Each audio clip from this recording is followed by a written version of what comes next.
Good evening and welcome to Harrisburg City Council's legislative session. Today is Tuesday, August the 24th, 2021. And I'm now calling this meeting to order at 6:08. I do apologize for the lateness. We had a distressed young woman laying out on the curb outside of the City Hall building. Mr. Petrosky, please do the roll call. Mr. Allett? Present. Ms. Bowers? Present. Ms. Daniels? Here. Ms. Green? Present. Mr. Madsen? Here.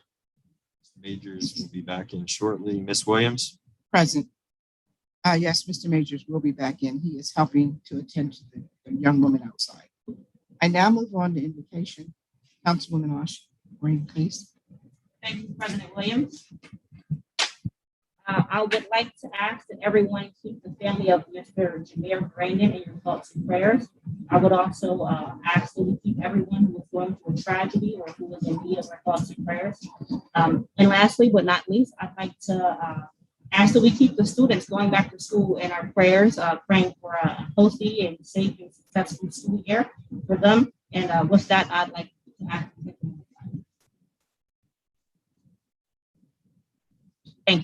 Thank you, Ms. Green. We now move on to the Pledge of Allegiance. Mr. Madsen.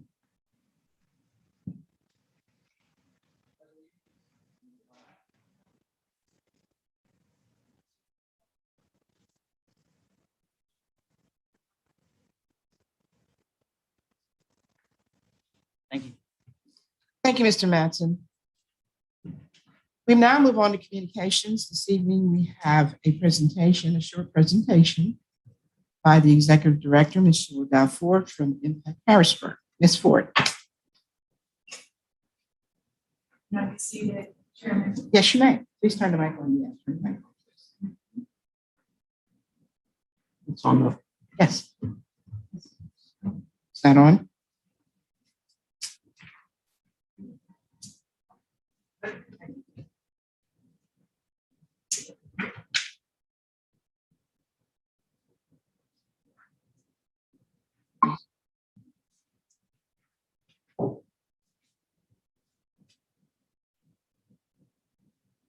Good evening, members of City Council and all who are present. My name is Sheila Ford. I'm the Executive Director of Impact Harrisburg. I am here this evening for a few purposes. First, I'd like to point out that I have given to each member of City Council a copy of the Impact Harrisburg booklet, which is a report to the community on the work of Impact Harrisburg through 2020. Lots of pictures, like pictures, but also it also gives you data on what it is we have been doing. We call it a work in progress. A few things about this, you will note that as you move through, that we have the grantees and projects. We're going to be adding a few more projects to this. We have the Tri-County Community Action Commission. You will also note that in our board of directors, as listed on the first page or so, that we have chair. Neil Grover is identified as the chair. Mr. Grover served admirably and stepped down some months ago. And Gloria Martin Roberts, who was our second vice chair, then stepped in to fulfill the responsibilities of the chair. And Doug Hill remained as vice chair and is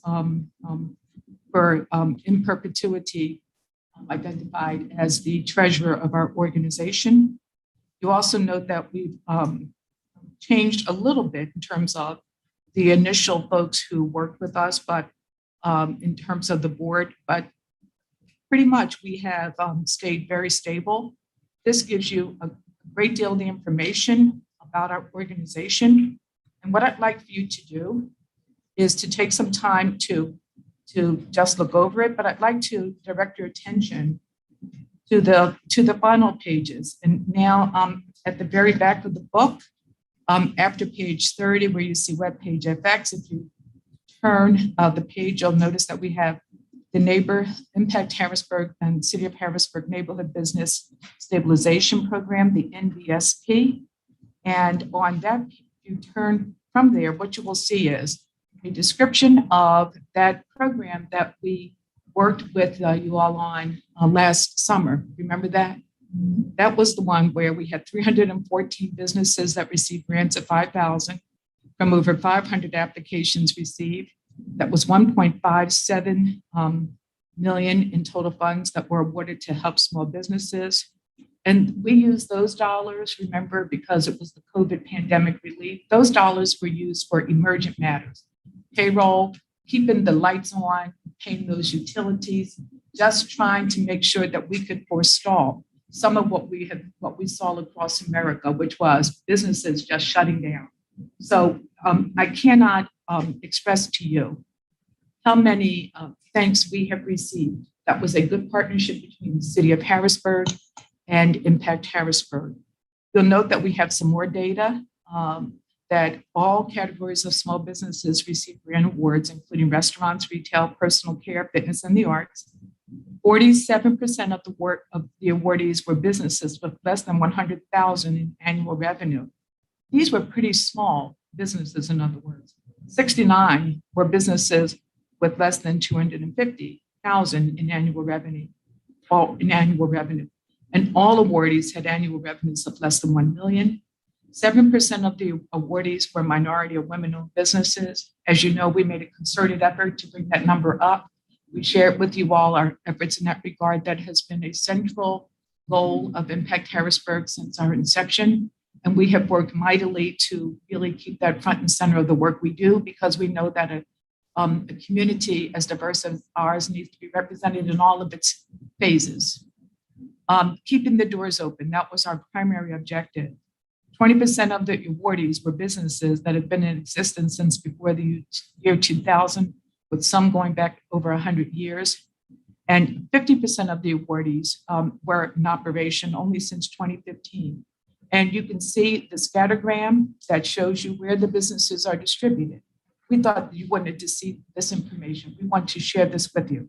And then if you turn to page 36, we show the category of establishment, the distribution of the applicant's gross revenue, and then applicants by year of establishment.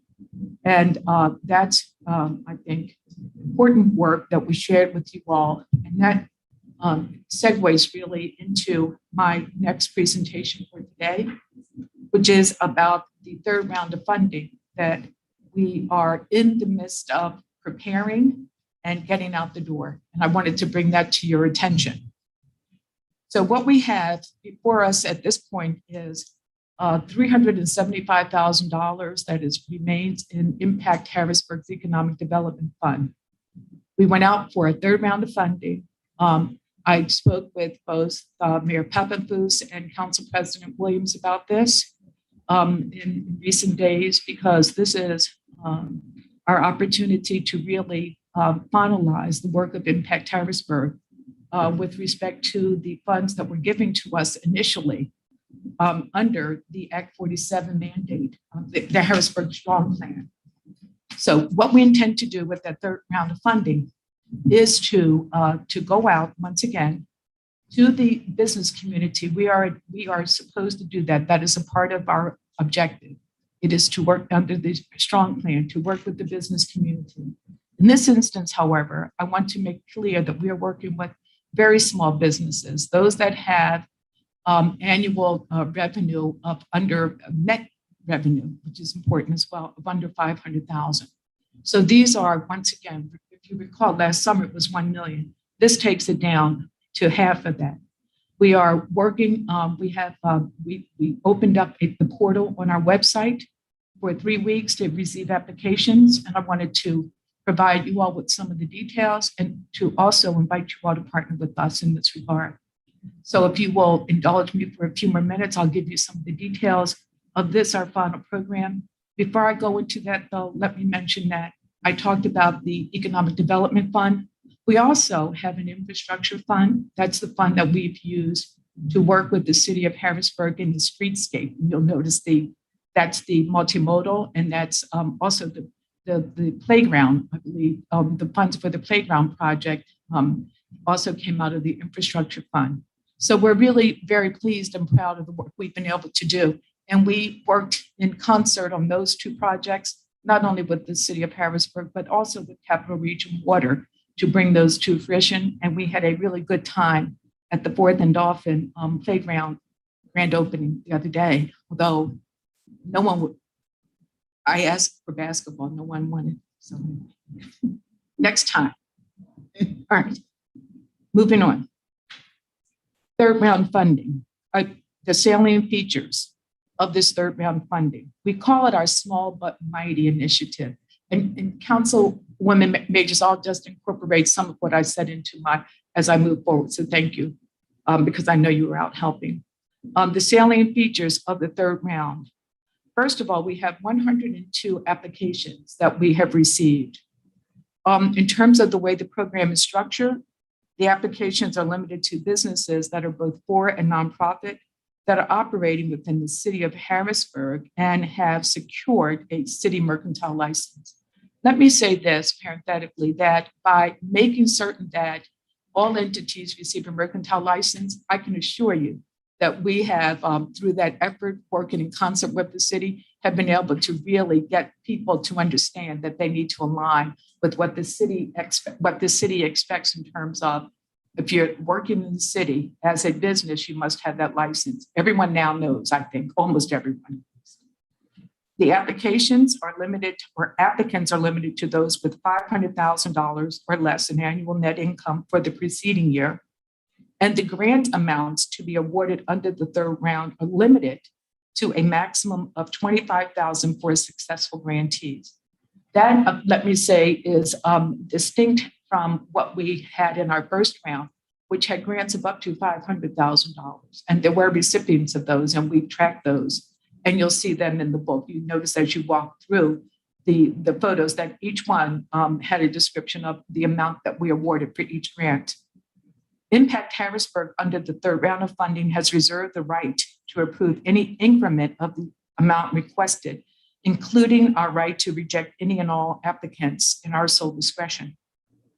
Also, as set forth in the application, awards are to be used for specific purposes, and this is important, which include capital improvements and inventory purchases. Applicants were required in our application to identify the purpose for their application. That is exactly how an Impact Harrisburg grant will be used. This differs, in other words, from the NBSP. It's much different. That was emergent. That was money that was needed to keep the doors open. This is to build something. This is inventory, capital improvement. It is not for salaries. It is not for you. So there is a distinction there. Let me point out that expressly excluded from the list of eligible uses were such items as the payment of rent, utilities, and payroll. In addition, startups will not be funded. All projects must be able to be fully performed within a 6-month period. That's a very short window. We want projects where we can go in, you get the monies, you receive the monies, and you get this done. If it's a capital purchase, then you get it done. And we go in, we work very closely with our compliance We've worked with since the beginning of our organization, and we continue to do so. We have a process in place to ensure compliance with the expectations of the Impact Harrisburg Board of Directors. As I indicated, we have $275,000 for this initiative, which represents net of our administrative expense remaining in our Economic Development Project Fund. We project, based on preliminary reviews, that we will have more than 60 or perhaps 60 projects that fall into the viable eligible category and thus be analyzed in relation to their project's overall efficacy. I'm here today because we know we've done the math already as we've undergone a process of evaluating the applications we've received. And we know that our $375,000 really leaves a significant deficit in terms of the opportunity to fund what we think are some programs that will have a great deal of upside for this community. I indicated at the outset that we are working in the economic development space. We don't do RACP. That's not what we're like. You all know all about that, or RCAP. Those are big dollars that go to bigger projects. This is something different. This is also an opportunity to reach a more diverse constituency and that crosses a whole variety, we think, of social and economic lines. That's why we like this. And that's why I'm here today to seek to ask you to really partner with us. We think this is an opportune time for the city of Harrisburg to work with us once again as a partner in this project as equal partners. But we are now seeking more money. And when we talked about the NBSP, we were in a very different, Impact Harrisburg was in a rather different financial position. Our objective is not to hold on to our dollars, though it is to spend them down. We believe this is a worthy project. And so what we're doing is looking for $1.3 million. What that represents is what we call the delta, the difference between what we have been able to bring to the table, that's the $375,000, and what we think is the absolute outpost of the need that we think in terms of viable applications. I am saying, in other words, that we expect that we have about $1.6 million in viable grants that we can provide. That's what our treasurer has. That's the math he's done, and he's been good with the math. So what I would ask, though, is that you consider a resolution to provide up to $1.3 million, and to also work with us in evaluating those projects. We have a fairly open process. We have, as I've indicated, gone through a first round of evaluation, and we will be going through a second round starting this coming Tuesday. We are not seeking, let's say this, we are not looking at the Recovery Act funds. We know that that is subject to a very different process in which you need to go out and get community input. We are looking at, I guess you have a fund balance that would provide perhaps an opportunity for us to leverage some of the dollars there. We believe that this is a distinct moment, once again, in the life of Impact Harrisburg, and perhaps an opportunity to create a capstone project that we can use to end this funding round that we have.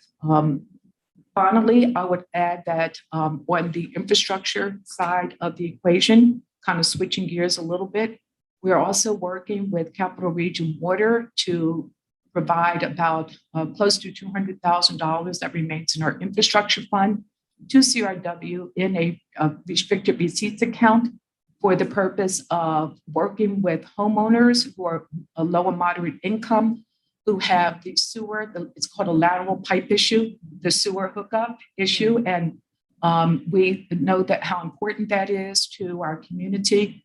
And so I have talked to the CEO of CRW, and she and I are working out the details of that so that we can get those dollars over there in a restricted receipts account to be used for those purposes. And with that, that ends my presentation. I'd be happy to answer any questions that you might have. Thank you. Thank you, Ms. Ford. And I can speak for myself, and I'm certainly in agreement with Impact Harrisburg to partner again with you. The importance of the business in the city of Harrisburg is vital to the growth of this city. So I'm certainly delighted to see that. To hear about this. But when you talk about what we have in a fund balance, we just need to make sure that we have that money available to be able to offer that to you. I do have one question. I know you and I have talked in length. I do have one question. How much will each applicant be awarded? Do you know that already? Have you set aside that? Councilwoman Williams, the way that process works is as follows. We do know how much each grantee, potential grantee, each applicant has requested. Okay. However, we reserve the right to provide that amount or any lesser amount. It will not go over 25,000.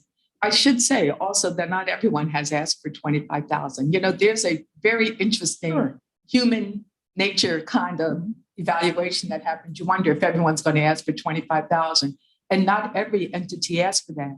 But if we have, depending on the amount that we have, of funding we have, we will make some decisions and prioritize around that in terms of how much each entity will receive.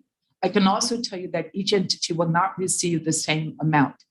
It depends on how we evaluate and value the individual projects. So it's not going to be 10,000, at least not at this juncture.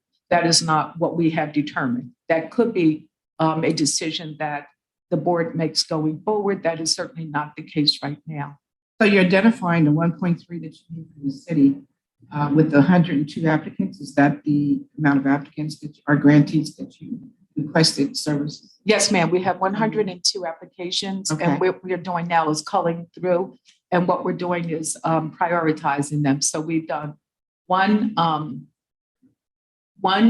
round of prioritization, and we will undertake a second round. If the city, and when I say city, I mean both council and the administration, decides that they will be able to partner with us, we would invite you all into that process.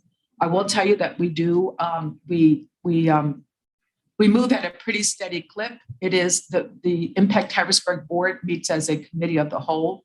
So our next meeting is scheduled for next Tuesday at 2 p.m. We have a whole process that we use, and we evaluate based on the criteria that are laid out. But you would be welcome at the meeting. I mean, I think it's interesting. Who's going to follow through? So much for interesting. Yes, yes.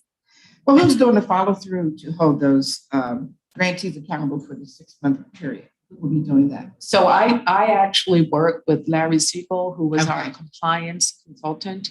And so Larry Siegel and I actually have processes in place that we've used with the first round funding. And we will employ or deploy those same processes in the third round, which we call the small but mighty, by the way. That's the name of it. Small but mighty. That's the funding round.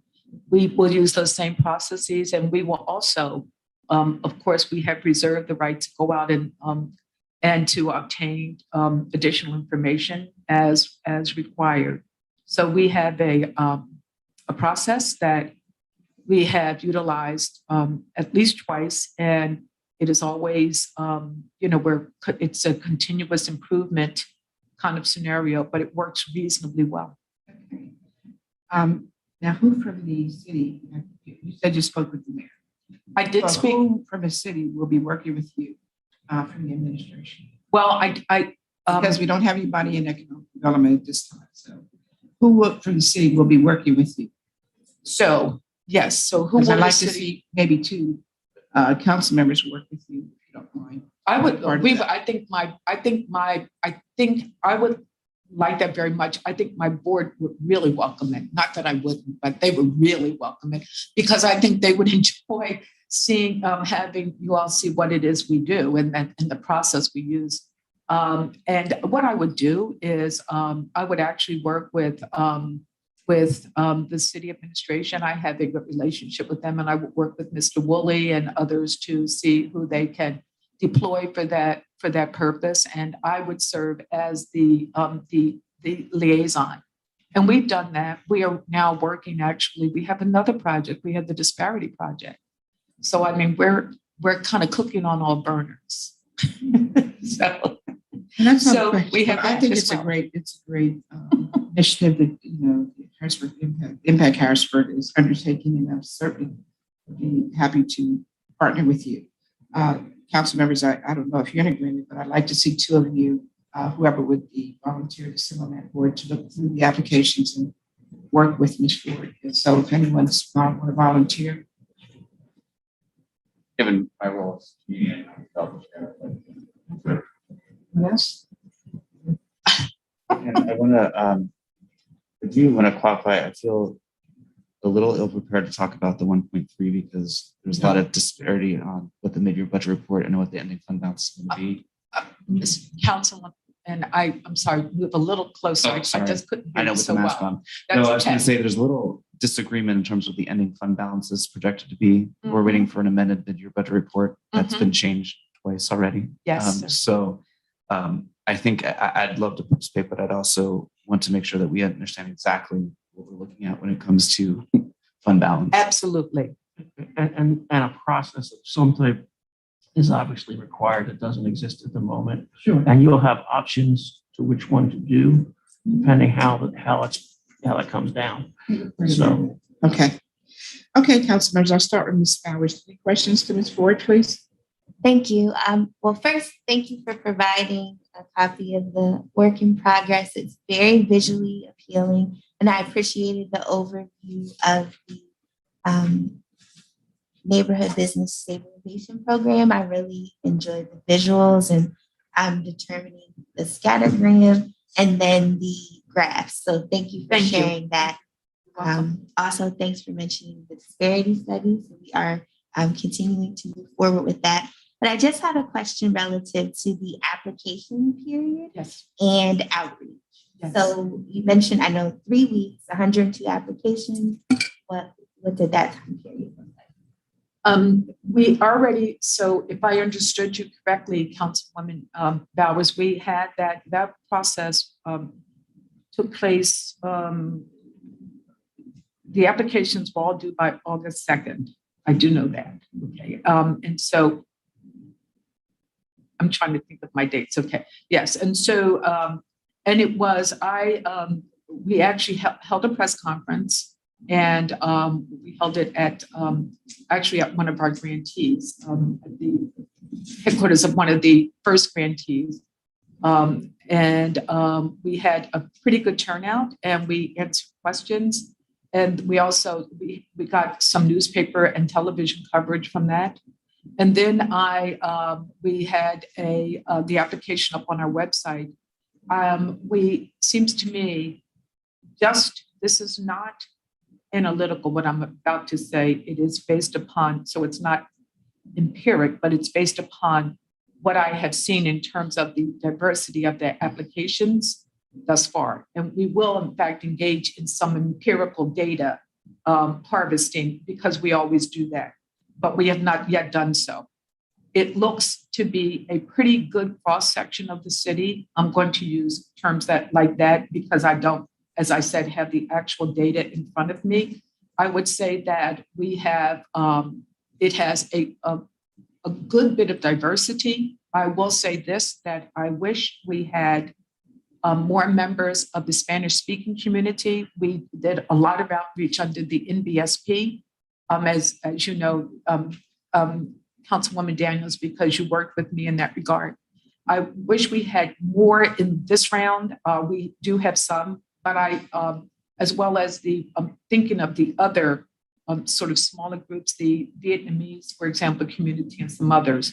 But we do touch, we make an effort to touch all constituencies. That's very important to us as we engage in outreach around any program we do. And it's important also because we see everything that we do as rolling into information that can be used in the disparity study, but also can be used by the city as it does its work. So we have the data we have. That's why we have it in the book. We want you all to use that too. That's not for us to keep. It's for you all to use. It's not a gift. It is your data. We're giving it to you, but for purposes that you can utilize that, so that as we move forward, we can be very deliberate about projects. Thank you very much. I don't have any other question. Thank you, Ms. Bowers. Ms. Green? Thank you. I don't really have any questions. Can you hear me? I can. All right. I don't really have any questions. Visuals were very helpful, especially on the food plants. I would like to say thank you for all the work Impact Harrisburg has done and continues to do. I'm not only thankful for it, I'm impressed by it. You guys go above and beyond in many measures. So thank you for your work. Thank you very much. And I will convey that to my directors. It's a good group. Thank you, Ms. Green. Mr. Manson? No, I appreciate the handout as well, and look forward to working with you and further with supporting these small businesses. And I do appreciate a focus on the small mom and pop small businesses. One question I do have is, we do have a strong social entrepreneurship, I'll call it, spirit in the city. So a lot of people that want to do nonprofits and that type of thing. Is there any funding or thoughts of funding towards nonprofits? There is, and Councilman Madsen, we actually include in the the structure of the third round funding, we actually have nonprofits that are a part of that funding structure. We have always, for all of our projects, we have also, because of the strong history and culture of social entrepreneurship in the city, we have always debated whether or not we should include nonprofits, and we have always concluded that we should. So, and we haven't deviated from that kind of mission. That has been something that, as we question it, we realize we have to reevaluate and realize how important nonprofits are to the work. We do know that in some instances there is some duplication of effort, but we also understand that it's our job to be able to make some decisions around distinguishing features between and among various nonprofits and other businesses as well. No, thank you for that, and I look forward to working. Thank you. Thank you, Mr. Maxon. I don't have any questions. Thank you. Thank you for your comment about the budget. I appreciate that. And I want you to know that we just would like feedback that is candid and that is, we feel hopeful that we can get through this, but we also respect and obviously respect a great deal and the process and we are patient. Well, and I'm hoping we'll know more if we can have a mid-year budget review on that first Tuesday in September. And so Great. hopefully we'll have a better picture of where things stand. And that information is very helpful because I can take that back to my my board and talk to them about that. So thank you. Thank you, Mr. Allen. Mr. Majors? Yes, thank you. And my apologies for missing the beginning of your presentation. So just two quick questions. In terms of the infrastructure project you're looking to do with Capital Region Water for the laterals, now is that repair and construction of laterals, or is this for insurance? I know at one point they were offering third-party insurance for folks that may have had issues with sewer laterals. Is this something similar, or is this just a project to help low to moderate income folks with their laterals? So thank you for the question. So it is not for repair per se. It is actually to provide funding to homeowners who are low or moderate income who cannot afford to pay for the repairs, because apparently there are some homeowners who have taken advantage of the insurance. We wish there were a larger number, but it's, Right. it sort of was there. I can recall when it was there maybe 10 years ago, and then it seemed to have gone away. And I don't know if the cost of that insurance is an impediment. I will look into that a little bit more. Somehow I've developed a deep interest in lateral pipe, issues. But anyway, but we do know, what we do know is that there are homeowners who, based on the what I would call the socioeconomic profile of our city, have just going to have trouble paying for this. And we have a lot of old trees. We have trees that have roots that have, it's a beautiful city, but there are the root systems and the idea of paying for that, the cost to get that plumbing fixed that goes from, I guess it's from, The street to the street to your, that's right, to where your residence starts or whatever, that's right, where your property begins, is just, it can be very expensive. I don't want to say prohibitively expensive, but certainly for some it can. And so what we have done is to talk with the CRW folks about how do we create something that is a bit more formal. There are some informal processes out there, but we want to create something that's more structured and more formal around that. Okay, thank you. And the other question I'll just put to you all in writing, just about the project, but I appreciate all the work that Harrisburg has done. Thank you. Thank you. Ms. Daniels? I apologize because you might have answered some of these already and I That's just didn't hear clearly. So the 1.3 million is for the 50 grants that Harrisburg Impact in survival projects. It will be at least, we're thinking it will be at least 50, but I would not hold that to that I would not add, please don't hold me to that number. I won't hold you to that number if you don't hold me to that. Okay, but it's going to be those grants that we view as viable, meeting the criteria as articulated earlier, meeting that criteria. And what we did is to take those and to calculate sort of the outward reach of that, and it was 1.6 million. Okay, so that's the delta that we're looking to fill. Okay, so you're, so another, there isn't going to be another open application. We don't think there will be unless we have a wonderful opportunity to receive additional funding. And this is it. We are really, what we have done is to develop contingency funds around actually going quiescent and just kind of just humming along, following our nonprofit, forums with the state. But actually, and this would be in May of next year, because our work under the original mandate of the Strong Plan would be done by that point. Once we get through this project and once we get a couple of the finalized, you can see most of the projects in here are done, but there are a few that remain outstanding because they're a little bit more complicated in terms of just getting those dollars out the door. And once we get the disparity study done, which we hope to have done, we will have done by the end of this year. And then we will have drawn down all of our funds. And so we would, in the absence of new funding, we would go into either shut our doors completely, which is one scenario, or actually go into, we've talked to our lawyers and our auditors about going into what I would call a quiescent state, where we're just sort of around, but we're not doing work. And I would no longer, serve as executive director. We would go, and I don't know that the board would remain as a board either. We're working through the logistics of that. But that would be in May of next year.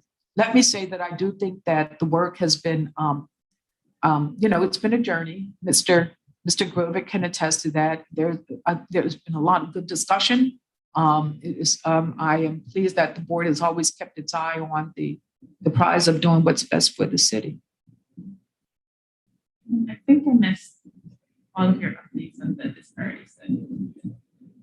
On the disparity study, I can give you, a brief update. You don't have to repeat the whole thing. No, I won't. I promise you. I know I don't. But I said very little about this disparity study. But just a brief synopsis. What we have, I am working with the city administration, with the head of procurement, Hillary Green, thank you. Hillary Green. And she and I have worked out a schedule. Somehow I just blocked her name briefly. I apologize, Hillary Green. She and I have worked out a schedule. We will go go out to bid publicly September 7th. And then we have a period of time, and I can send all that information to the clerk. And I will have, because I just don't have it right in front of me and I don't want to misstate any dates, but we have a whole process laid out. We have received and signed the MOU with the law department, and I am prepared to send that back. That is signed. So we have that in place. And I'm also going to be working not only with Hillary Green, but with perhaps some other people in the city administration on ensuring that what we don't do is overwhelm the staff resources that are there. And so that we can respect the the fact that this is one project of many that the individuals have on their plates, but I will serve as a liaison and work with Ms. Green around those kinds of scheduling matters. And I anticipate that it will be, I tend to think positively. I think we'll be okay. I would be happy to help Councilman Allen as the state. That's fine. But Thank you. I would like to caution that council participation happens after we allocate the amount of money. That's what I would expect. I didn't mean to step on your question. Yes, I think you said that the council participation would happen after the allocation of funds. That's correct. So what we're looking at actually is based on what Mr. Allett stated. So we're looking at September 4th. Is that the date for the September 8th. September? Whatever the Tuesday is. Okay, that Tuesday, so I think it's the 7th. this, okay. It's the 7th, that's right, September 7th. So that's the date that there will be some discussion and decision around the budget. And maybe, I don't know whether that's when you will be able to make some determination about this. I don't know, and I'm just. hoping. I'm Okay. hoping we'll see what the That's projections fine. are. That's fine. We're just getting inaccurate information. We want to make sure that Very good. the numbers are right, are correct. I appreciate that. And so what I will do then is once again, I will inform my board of that fact. And what we will do is, we hold on to our data. We'll have the data. We'll keep moving through our process, but we have, each application, we have a place where we retain all that, that data. So you all will have all of that. And then you can see what it is we've done up to that point, but we won't make any final determinations without the input, okay, of you all. Does that sound reasonable? We're quite aware of that because, you can't make a determination if you don't know the accuracy of what the numbers are. So we knew that, until we found out what actually our budget is for the year, we could not, agree to do anything with impact Harrisburg. I do appreciate that. And Right. Madam President, just so we're clear, to leave expectations, the first legislative session to introduce something is right now on the schedule to be September the 14th. So you would have to have something introduced after that budget presentation. December 7th is for our work session. That's the work Okay. session. I'm saying to introduce new As far as legislation legislation, to right? approve anything. That's the Right. first introduction. Okay, yes. That'd be the earliest. Right. And so- Earliest that so we, yeah, the 14th. what the board and the council may want to talk about is whether what they're doing with the money that's in We place. can always introduce and then also vote on that same day. Because suspend Right. rules, that's- Right, but it's got to come down. Right. Right. And what I was saying, if the board has a rolling award of their money before the city's money, if that's what they're doing, I don't know what their timetable is to do that, the money that's on hand versus additional funds, as opposed to holding back what they're doing as they're going forward. Thank you. There's no additional questions. Thank you. I concur with my colleagues. Impact Harrisburg has done an exceptional job in managing the money in the fund. Thank you very much. And thanks to all of you for being supportive of our work. That'll conclude my presentation. Okay, have a good evening. Council members will now move on courtesy of the floor. At this time, anyone who'd like to speak before council, I start at my right. Please come to the mic now, please.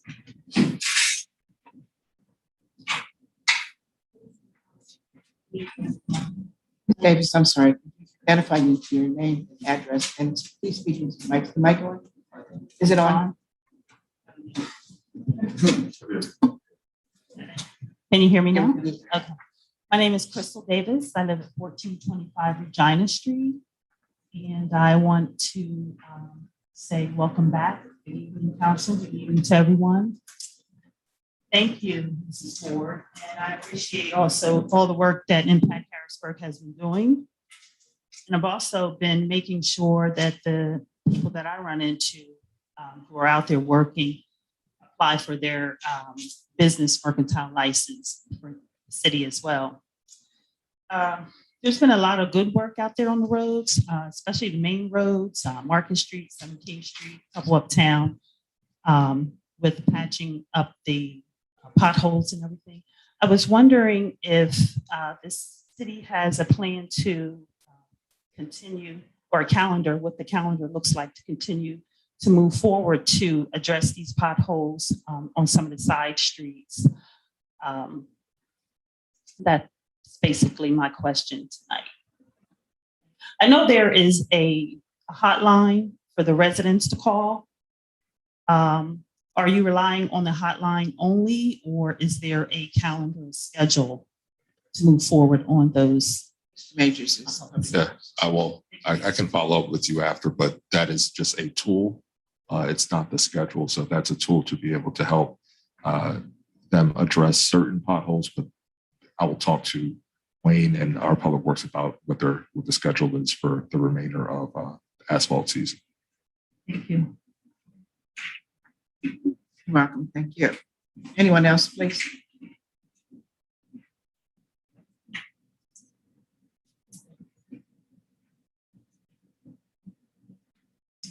Good evening. My name is Laura Harding. My address is 2246 North 3rd Street. It's come to the community's attention that the city has entered into a contract and issued a park permit for the operation of the bathhouse on City Island, known as the Harrisburg Beach Club. And this contract that they have entered into is for the purpose of selling alcoholic beverages, wine, spirits, and beer. So I have a few questions. How did this come about without City Council's approval when the council has the sole authority to convey and make improvements to and lease public property? That's in the third class city code. How was a contract awarded without a competitive bidding process? The contract for the water golf was awarded through a public bidding process. All of these contracts are on file in the Recorder of Deeds office. How is it that a no bid contract was awarded to a partner in a lobbying firm that this city currently has a contract with, Maverick Strategies? When did City Council or the committees meet to discuss this contract? When were public hearings held? The sale of alcohol on City Island requires a change in ordinance. When was this discussed and when were those hearings held? How can a contract conflict with the city code and ordinance? The property is located adjacent to a playground on one side and a miniature golf course on the other. How does anyone think that it's appropriate to have a bar sandwiched between a playground and a miniature golf course and a public park?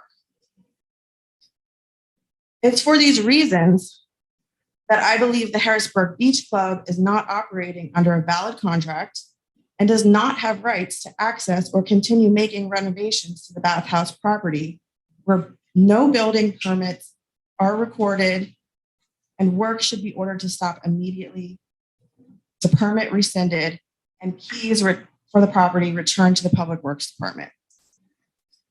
City Council, this City Council, should exercise its full powers to launch an investigation into the awarding of this contract, issue subpoena for witnesses to testify in public hearings about this contract, and the community expects you to do this. That's what we elected you to do.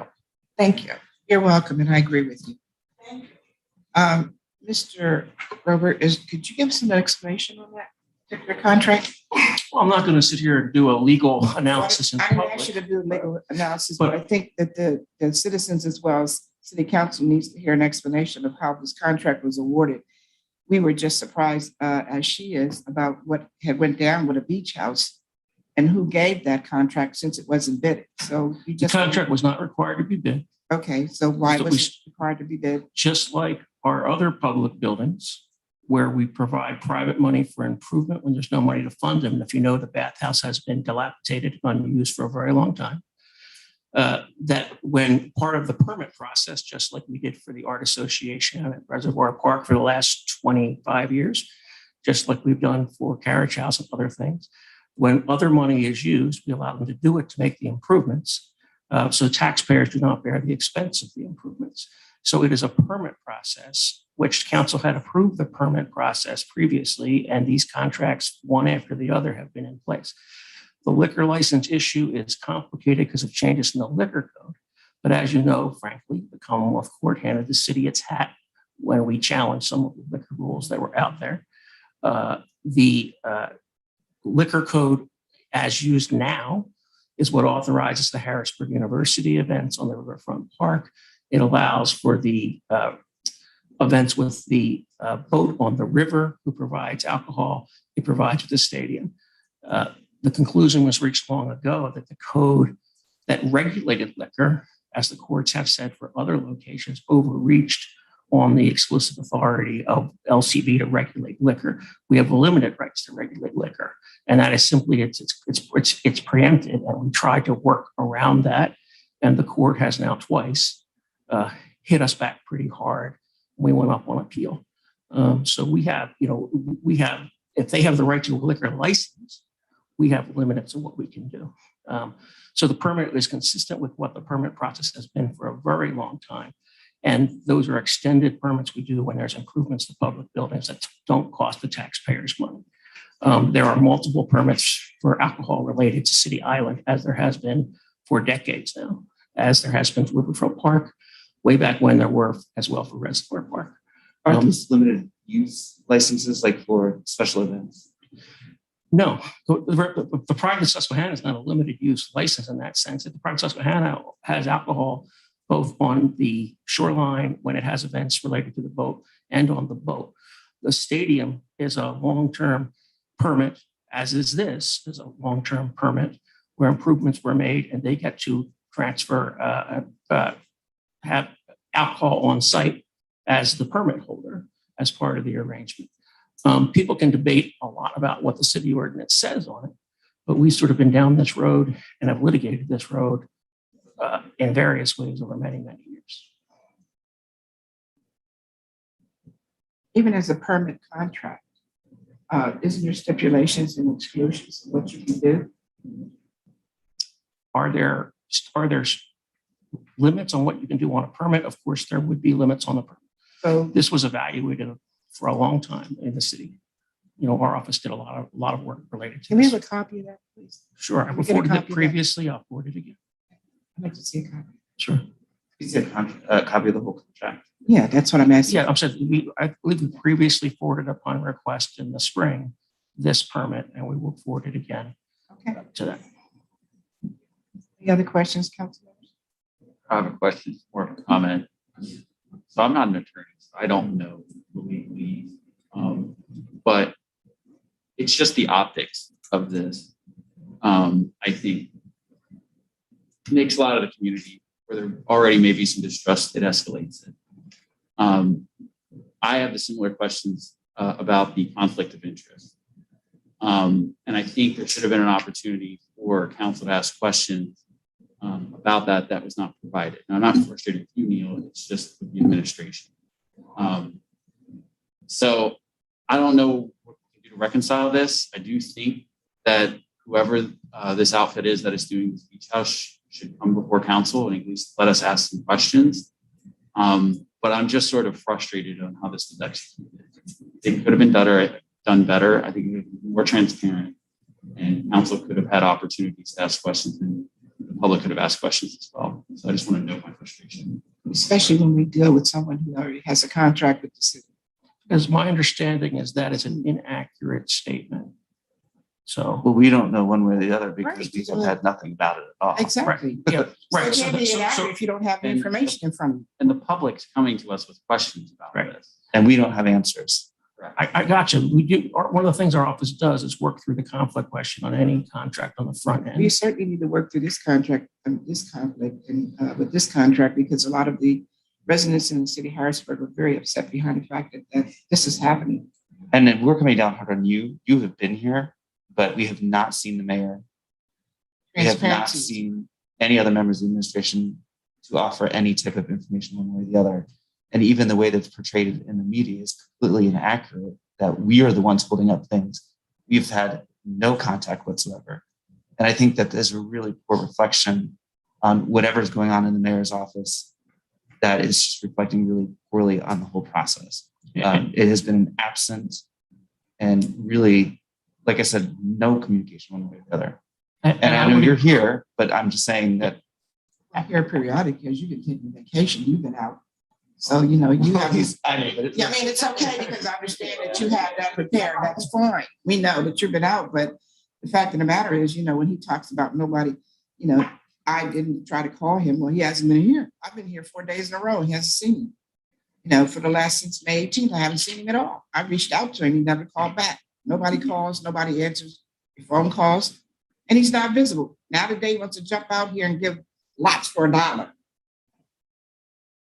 I would encourage, as I always do, that the legislative and executive branch communicate regularly. How can you communicate when somebody doesn't return your phone calls? When he's exactly what he said. It's that- not for lack of Right. on this body's part. Exactly. It's on the other side. And I'm speaking as the president, not as the candidate. So I want people to understand that.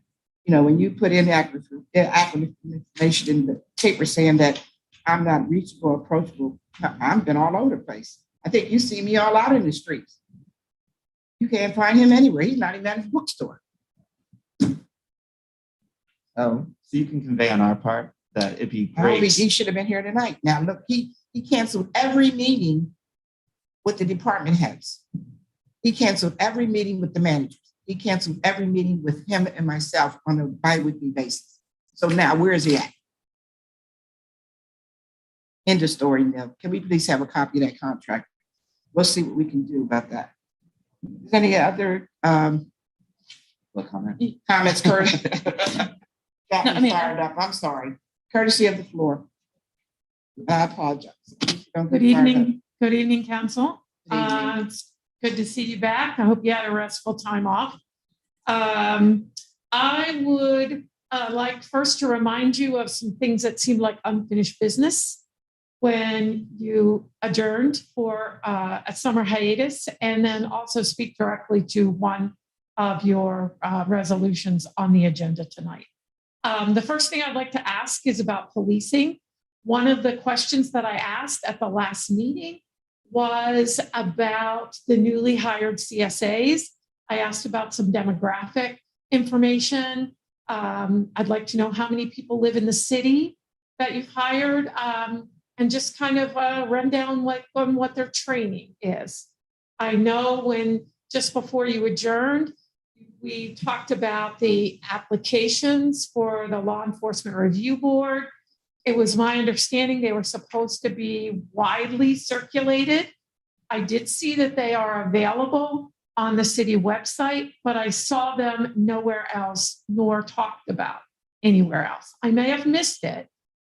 And then also the continuing question about access. We are all wearing masks tonight.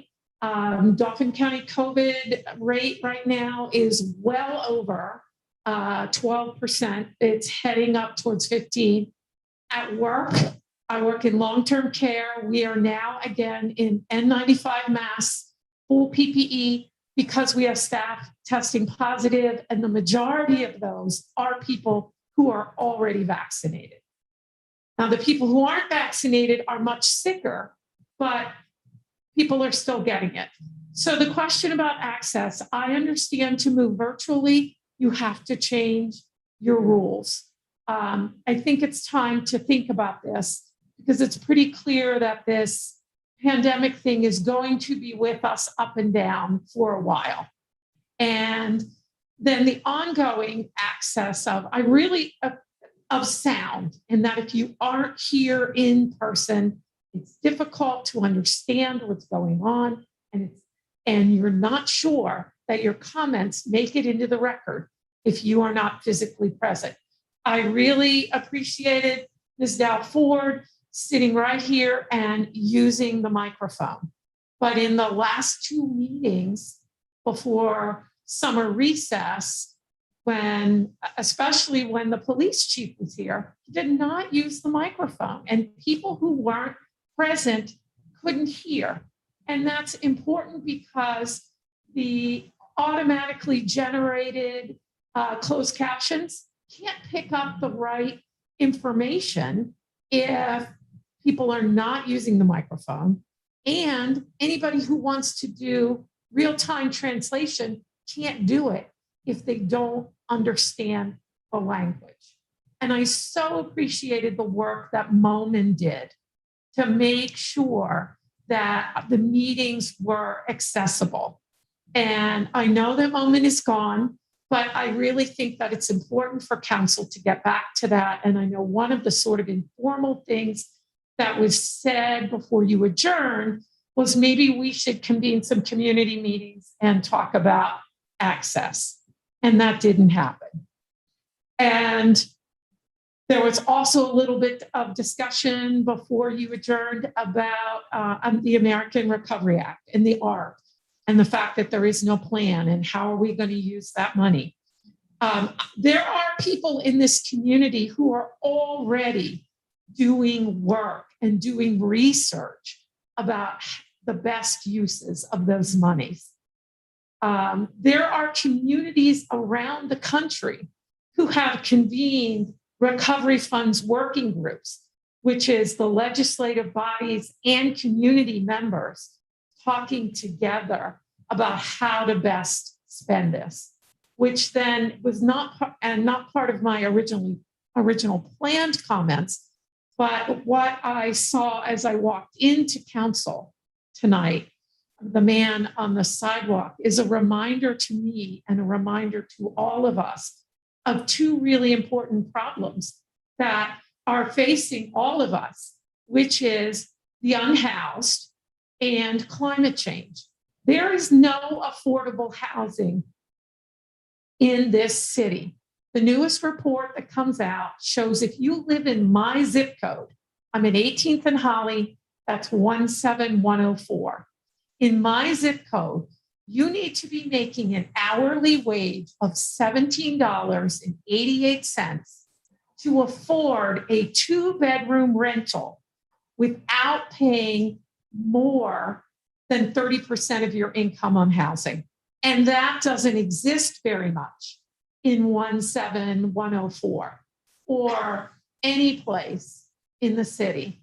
And then as we look at climate change, as excess heat among the unhoused, as well as the downpours that we had. And if any of you were on social media in the past couple of weeks, you saw all the photos, you saw all the people complaining. This is going to be with us going forward. Downpours are real. And so we need to adjust the way we build and the way we permit things. This week, even National Flood Insurance is changing their rates. So this is before us. And where do people who are currently unhoused fit into that? Because right now, where the city spends their money is on shelter, and that is supposed to be helping the homeless. And that is a Band-Aid on a gaping, sucking chest wound. And we need to move from that. Finally, I'd like to draw your attention to the zoning hearing board, which is down a member. And there have been many problems this summer. Meetings are not advertised in the way that they should. Agendas are wrong. The things that people get in advance and what they get when they come to the meeting are different. There are things that are continued that shouldn't be. And all of that eventually ends up in here. And council needs to take a look at what's going on the zoning board. And then finally, I would like to draw your attention to your resolution 59 tonight, which is reappointing Mr. Kotz to serve on the CAT board. I'd like to know if Mr. Kotz actually rides the bus and has ever ridden the bus. Because from what I understand from some folks I know who ride the bus a lot and who are pretty politically savvy, there is no one on the CAT board who actually rides the bus. And I would like council to consider appointing people to the CAT board who actually use the service that the board is overseeing. Thank you. Thank you. Anyone else to my right, please? Yes.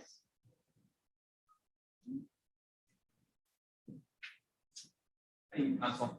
Walter Zadinsky, 317 South Front Street. I read over the building code for 403 and just covers, when you need a building permit. I think it's pretty clear on when you need a building permit and when you don't. Just in my opinion, I think there's a disconnect between what this ordinance has and then what the building code department is doing. I think, at least my understanding of what they say is, hey, if it's over $1,000, you need a permit. Well, I mean, there are lots of things that would not fall under this code. That it's pretty easy to get to $1,000. You paint a couple rooms, you put some floor down. It's very easy to get to that $1,000 threshold without doing anything in this ordinance that would require a permit. So the only thing that I would ask is that the council consider just making sure that what the building code people are doing is aligned with the ordinance. And I thank you for listening. Thank you, sir. Anyone else to my right? Now, a minute, please.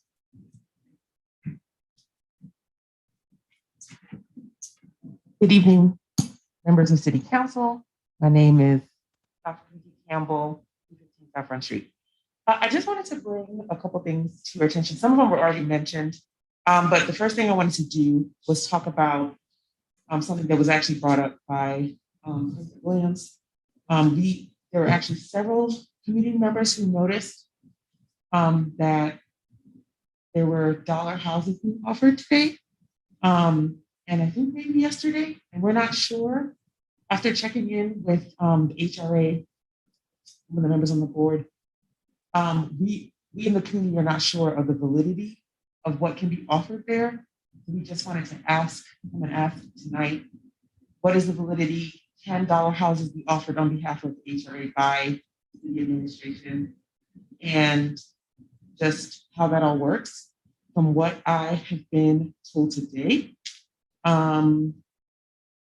it's not quite possible. So I think there's just some confusion in the community with individual community members. That can even happen. So that's something I definitely wanted to kind of bring to City Council and see if we can get, just some kind of direction.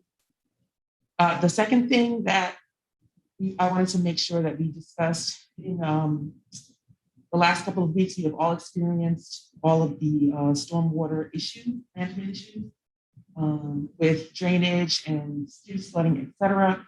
Wanted to bring to the top of the conversation the comprehensive plan working group. We have been working extensively over the last 8 or 9 months to try and at least bring the community to a certain consensus when we're talking about stormwater management and how it fits into the comprehensive plan coming up. And just wanted to get your input on things that you should be talking with the community about, and also if there was any plans or anything on the table to address that. I know I've heard from various members that there are some plans or at least some forethought. So just wanted to get some more information on that. And also we in the community, especially nonprofits and other smaller organizations, have been kind of looking for some direction on COVID measures that are happening in the city and wanted to see what our city council and city government, will there be any messaging around that as was discussed by one of the prior commenters. There are the rise in cases and just kind of looking for direction from the city on how we should proceed, what businesses should do as we go into this heightened time. And I think that's all I have. Thank you very much. And just let me correct you. I think the message I was sent or the photos I was sent was it's $1 a lot. $1 a lot to build a low-income house. Anyone else? To my middle, to my left? Okay, thank you. Moving on to approval of minutes. Approval of minutes for the legislative session of July 6, 2021. And also approval of minutes for the special legislative session of August 9, 2021. Council members, are there any omissions, deletions, or corrections? Hearing none, the minutes will stand approved. Moving on, reports of committees, we have none. We now move on to ordinance for first reading, we have none. We move on to ordinance for amendment, we have none. And finally, ordinance for final passage, we have none. Moving on to resolutions. Resolution 58 of 2021, Mr. Petrosky, please read it into record.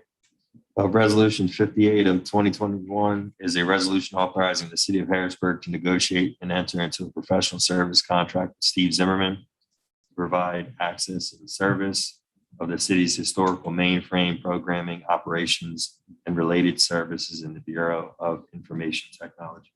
That would be placed in Building and Housing Committee. We now move on to Resolution 59, 2021. Resolution 59 of 2021 is a resolution reappointing Mr. Richard D. Cotts to serve on the board of the Capital Area Transit Authority for a 5-year term. Council members, we're voting on Resolution 59, 2021. Is there any questions or comments?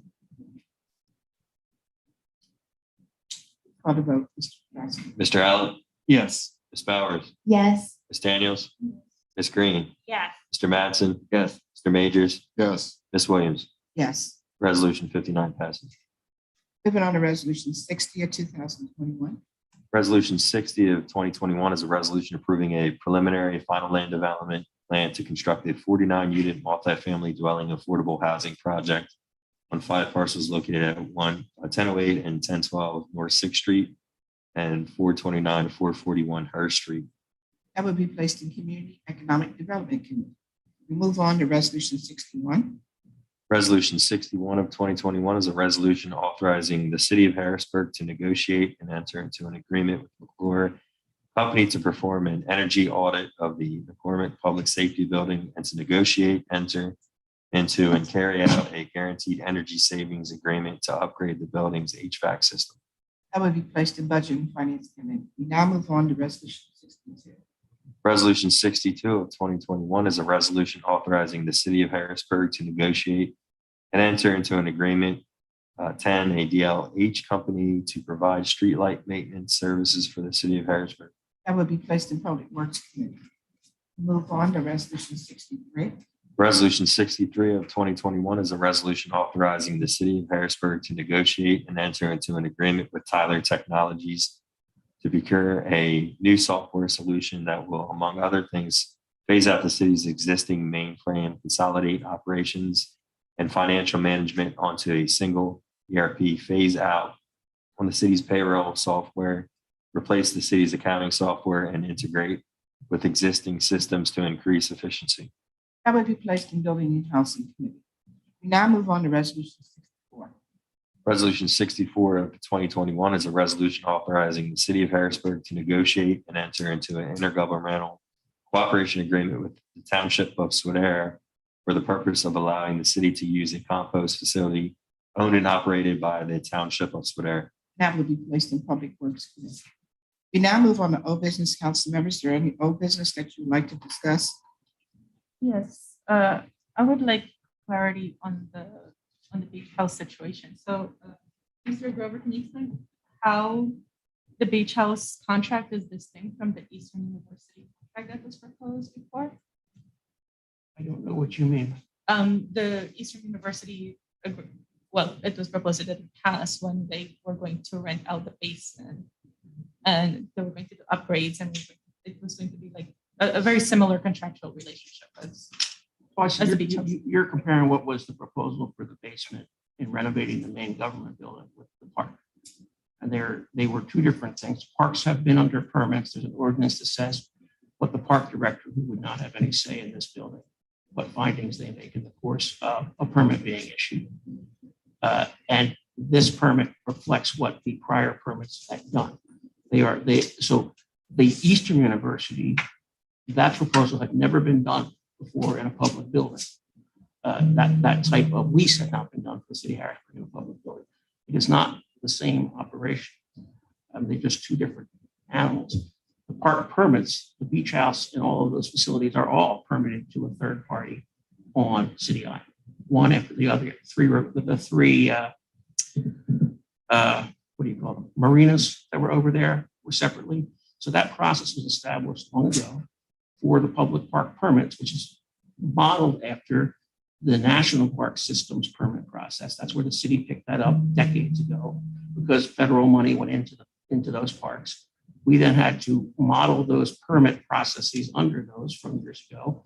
Those have been updated from time to time, but this property would not be under that national park type of system. So there was no anchor to that process here that would have been there, which is why, at least from the lawyer perspective, is different than what would have been here. And so we had renovations done on the cottages for 25 years now, related to them being permitted to a third party to run them for the artists. We've had those for the some of the smaller things that were done, but also for what is the name of the facility? The carriage house provision. We've had them for the stadium. We've had it for the soccer stadium.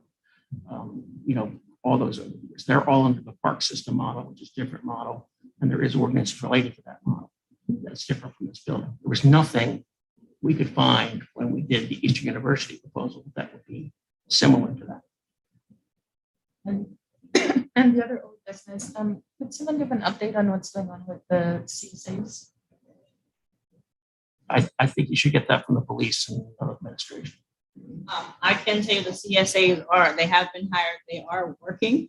That's what I can tell you. I know that Blake is the direct supervisor, and from what I understand, that position is supposed to be being filled, although there are many other vacant positions in the city, which I will go into, I'll give some comments a little later, just because I've been approached by residents about what's going on in the city and what's not going on in the city. And I think it's important for residents to understand that we do not run the day-to-day operations of the city, that the administration runs the day-to-day operation of the city. And although we try our best to communicate with the mayor and be very cooperative and ensure that the residents of the city have every service available to them without any disruption, we do not always get that communication or that cooperation back from us.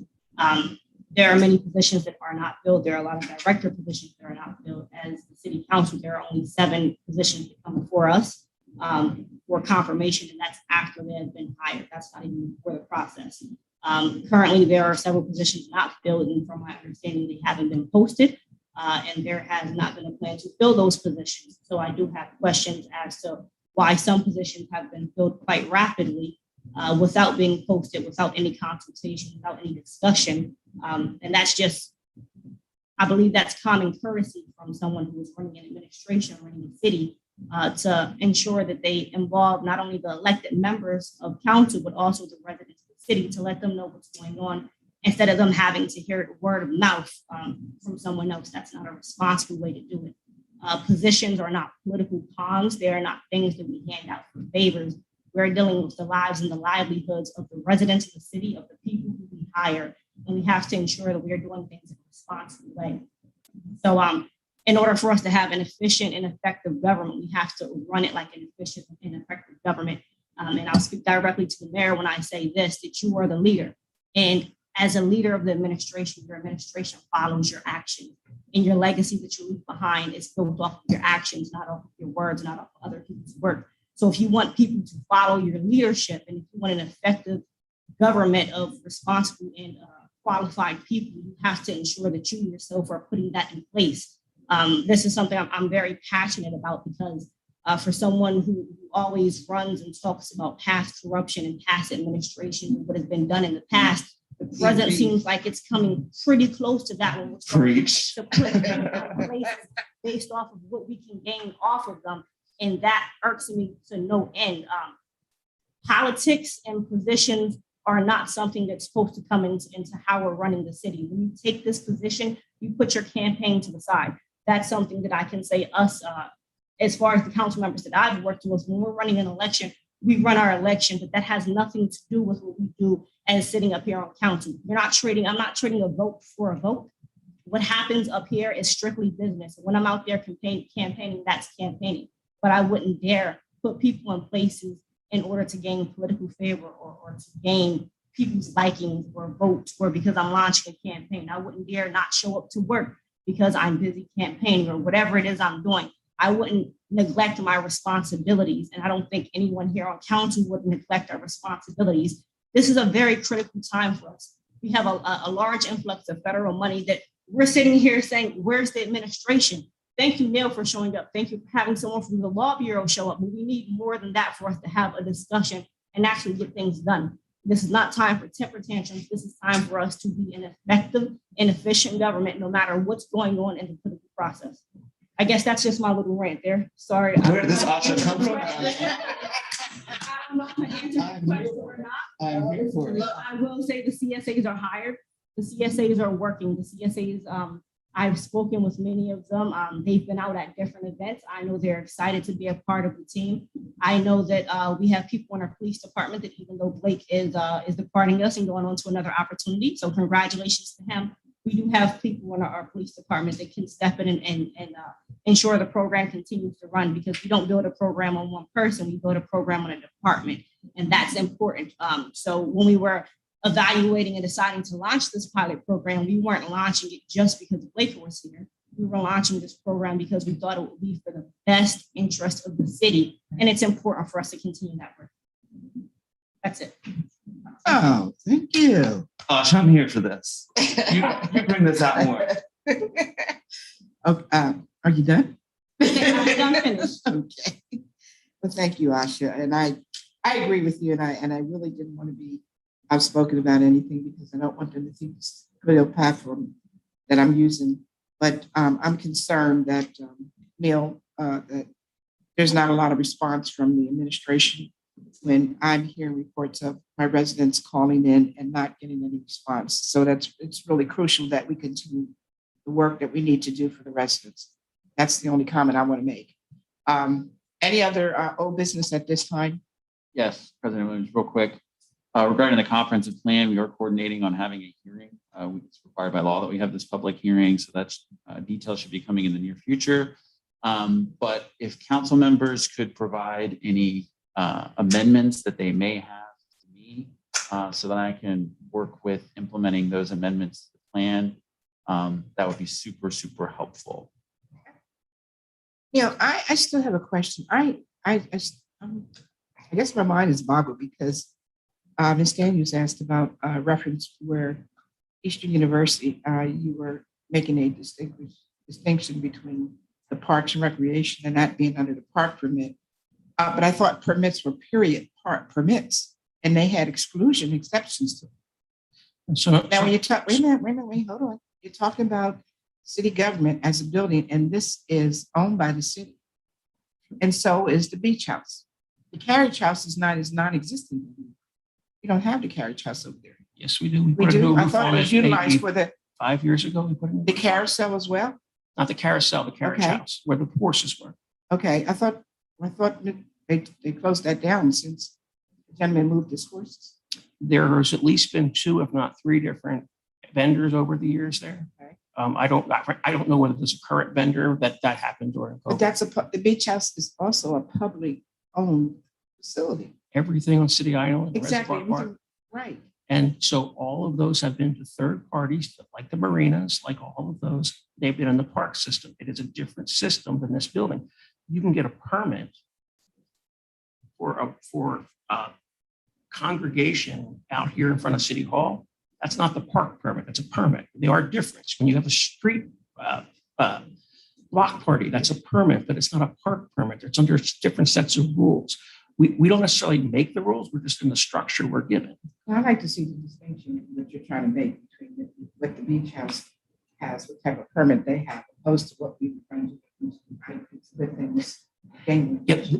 That was going to be a lease of this building, a part of the building. That was going to be a full-blown So is lease. this a lease of this? This is a park permit structure, And just so like how this long is stadium. this permit for? Off the top of my head, I do not remember. So it's got renewals just like the others do. Okay, I'm anxious to see this because I'm certainly going to do my homework and find out what we can do. I certainly don't like the way that that agreement was entered into. It doesn't look good to us. You know, you talk about transparency, and I agree. It certainly wasn't transparent. Okay, council members, any other old business? We now will move on to new business. Any new business? Mr. Allen? Mr. Allen. No, I just want to pick up on something Councilmember Green was talking about too. I wish the mayor was here. I'd speak to him directly, but I'm going to speak into the microphone and do this. I read the Penn Live article on Friday that came out, and I was irritated to no end. I'm not sure I was irritated more with Penn Live or with the mayor, because I thought it was shoddy journalism at best, because it really presented the most one-sided thing I think I've seen. And if someone was doing their job in journalism, they would have watched countless council meetings we've had, where every single council meeting we've brought up the need for us to work together to look at the funding for the American Rescue Plan. And for the mayor to come out and say that we've been unresponsive, it made me angry beyond belief. So I am imploring the mayor to serve out his term, which is through December, and just show up, because we have a job to do. As someone who is not returning in January, I recognize that I still have a job to do because the people elected me to do that. And so, Mayor, if you're watching this, which I'm not sure you are, show up. Number two, the mayor's comments also talking about whether or not he's going to weigh in some sort of write-in campaign. because he questioned the ability of the Democratic nominee to do the job, reeked of misogyny and privilege in the worst way that I think I've seen him act in his time in office. And, I will say, we run campaigns, as Asha said, but we show up and we do the work. And the comment that he made it reeked me. I didn't call Wanda because I was on my way to Pittsburgh, but I would call Wanda and be like, you know what? I have worked with council president for the 8 years that I've been here. And so has the mayor. And for the mayor to make those comments about a colleague and someone we've worked together, it ticked me off. And it really reeked of misogyny and privilege in the worst possible way. So I had to say that because I know Wanda wouldn't, but I can, and I did. So I'm just going to say here on out that, we have work to do. So for members of the administration, show up. And if you don't show up, step down and let us do the job. That's all I have to say. Thank you, Mr. Allen. Mr. Majors. Well, most of what I wanted to say was already said, and I don't want to continue down that road. But one of the first things I do want to note is I don't know whether we need to work with our city solicitor and the administration, whoever is still showing up to get some COVID protocols in place for how we're going to operate moving forward. We talked about it briefly during our caucus, but I'm going to mention here in the legislative session about the increase in the Delta variant, the mask mandate that came down from the administration to city employees, folks that come into our building. So I think the next step that we need to consider is how we're going to move forward with public meetings, recognizing that there are some changes that need to be made. I think that we may be able to, even if we have to do it piecemeal at this point for our work sessions where we are not making legislative votes, if we do those or allow virtual participation since no decisions are being made in those meetings versus our work sessions, which are distinctly different. I understand us being able to have participation, electronic participation can occur by members of council, but electronic participation current based upon the city code and our council rules cannot be done electronically by participants in our work session. So I think there are some things that we need to consider. The cases are increasing. I would encourage folks that were hesitant. We do now have an FDA approved vaccine.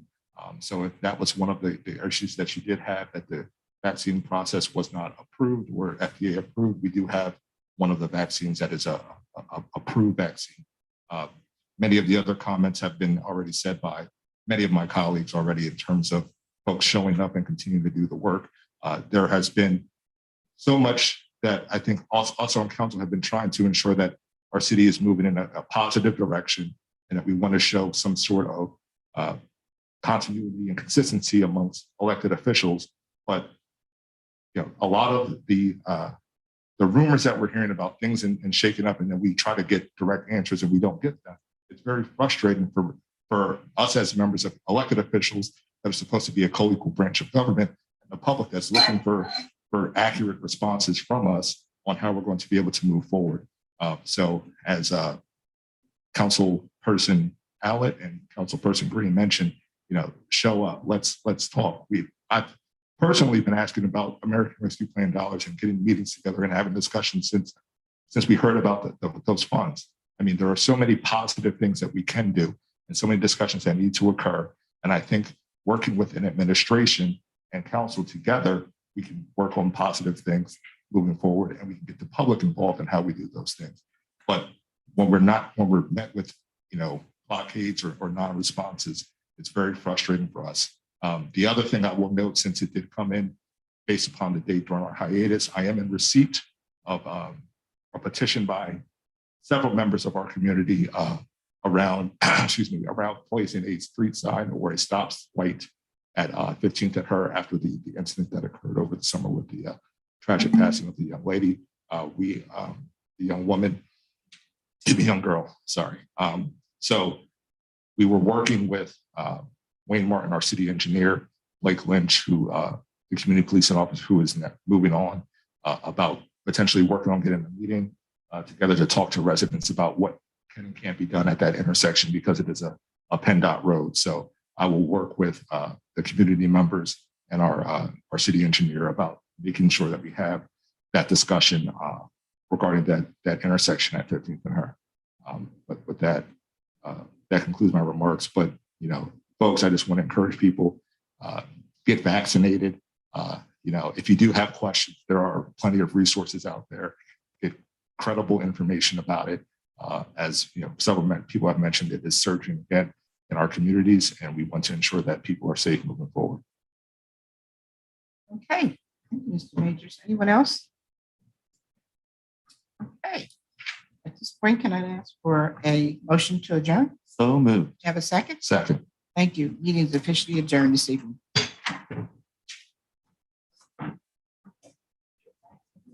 Like I'm firing.